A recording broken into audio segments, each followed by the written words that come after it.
रेहाना और रवि की शादी के बाद रवि के पास कुछ नहीं था। रेहाना, तुमने मुझसे शादी करके एहसान किया है। मुझसे ज्यादा तो तुम कमाती हो। अरे तो क्या हुआ, एक दिन आएगा रवि कि तुम खूब पैसा कमाओगे। मुझे तुम पर पूरा विश्वास है। रवि और रेहाना खुद को स्टैंड करने के लिए पूरी मेहनत करते। रेहाना, मैं नौकरी नहीं करना चाहता हूँ। तो कोई बात नहीं, मैं नौकरी करके घर चलाती हूँ, तुम बिजनेस सेट करने की कोशिश करो। एक दिन। रेहाना, तुम जानती हो, मैंने जो विज्ञापन बनाने वाली कंपनी खोली थी ना, उससे बड़ी ब्रांड का ऑफर आया है।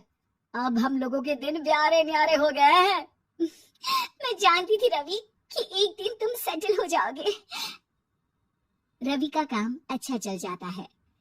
एक दिन वो रेहाना से कहता है, रेहाना, अब हम लोगों का बच्चा भी हो गया है। बहुत छोटा है वो, उसका ख्याल कैसे रखेंगे हम? कैसे क्या, मैं गांव से माँ को लेकर आ जाती हूँ। नौकरी से हाफ डे ले लिया करूंगी।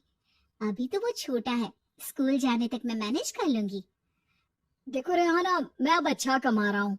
तुमको नौकरी करके परेशान होने की कोई जरूरत नहीं है। अरे कैसी बात कर रहे हैं, मैं अपनी लगी लगाई नौकरी कैसे छोड़ दूं? और मैंने तो सुना है हम लोगों को कुछ ही महीनों में सरकारी नौकरी मिल जाएगी।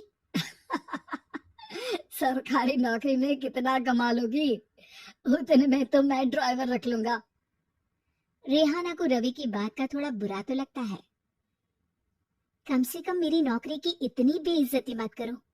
भूल गए, इसी नौकरी के बदौलत तुमने अपना बिजनेस खड़ा किया है। अरे वो तो मैं किसी के भरोसे भी कर लेता। देखो, अपने बच्चे को संभालो, घर का काम करो। अब बाहर जाती तुम अच्छी नहीं लगती हो। रेहाना रवि के कहने पर नौकरी तो छोड़ देती है, लेकिन अब बड़े से घर में उसकी कीमत किसी नौकर से कम नहीं होती। एक दिन रवि का दोस्त आता है। भाभी, हम लोग तो आपको तब से जानते हैं जब से आप लोग शादी होकर इस शहर में आए थे। आपकी बदौलत ही सारा बिजनेस खड़ा हुआ है।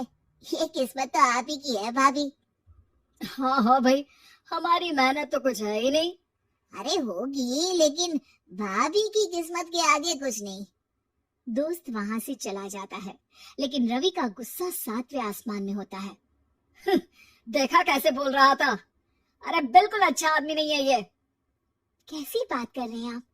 प्रशांत भैया तो बहुत अच्छे इंसान है रवि। कैसे उन्होंने हमारे मुश्किल वक्त में हमारा साथ दिया था। अरे था पैसा तो साथ दिया, नहीं तो कौन पूछता है? रवि का व्यवहार पैसा आते ही अलग हो गया। वो बंदे को बंदा नहीं समझता। घमंड से घिरे रवि ने तो एक दिन हद ही कर दी।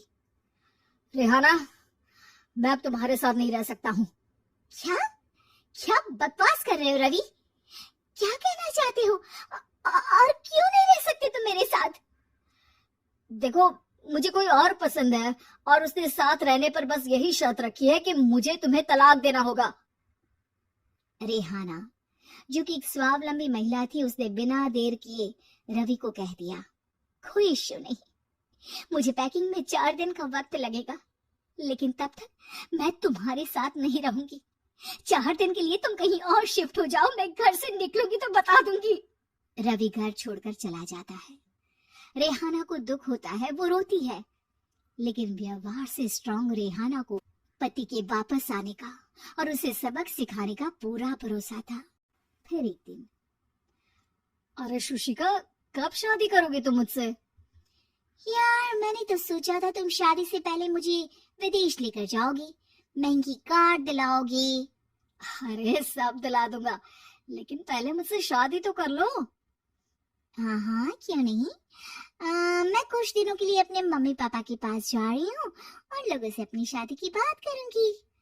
अरे शुशिका, कैसे रहूंगा मैं तुम्हारे बिना?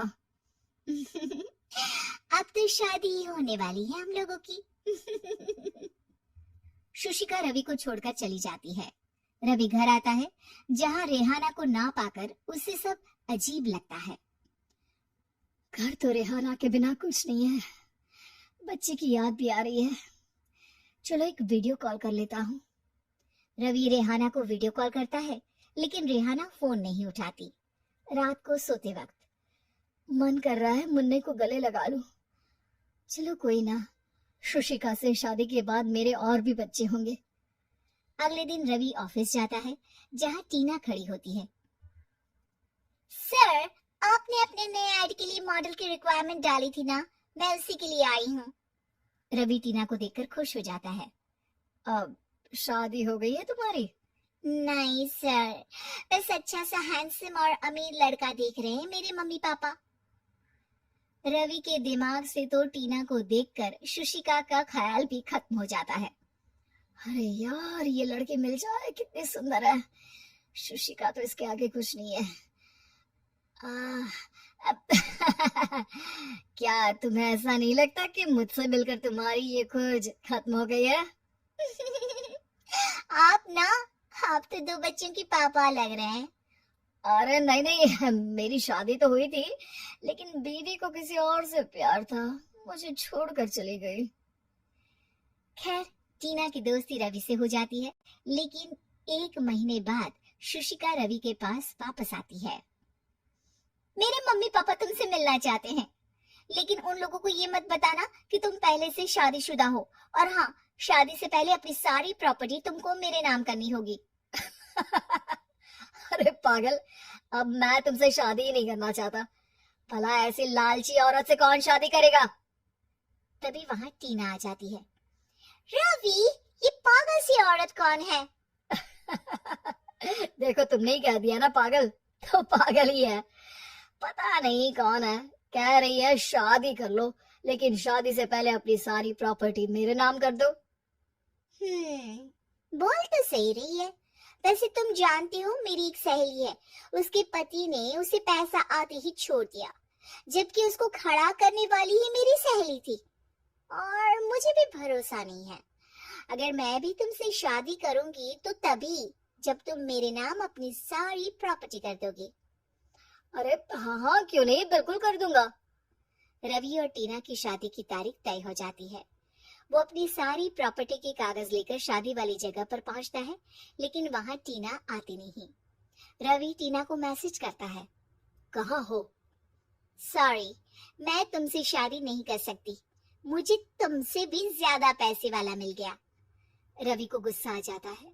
वो गुस्से से सारा डेकोरेशन तोड़ रहा होता है कि वहां रेहाना आ जाती है। सर, क्या हो गया?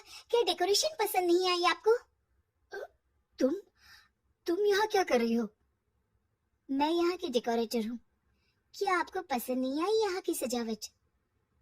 रवि दौड़कर रेहाना के गले लग जाता है। मुझे माफ कर दो रेहाना। रवि रेहाना के गले लग जाता है और रेहाना टीना को थैंक्स का मैसेज करती है।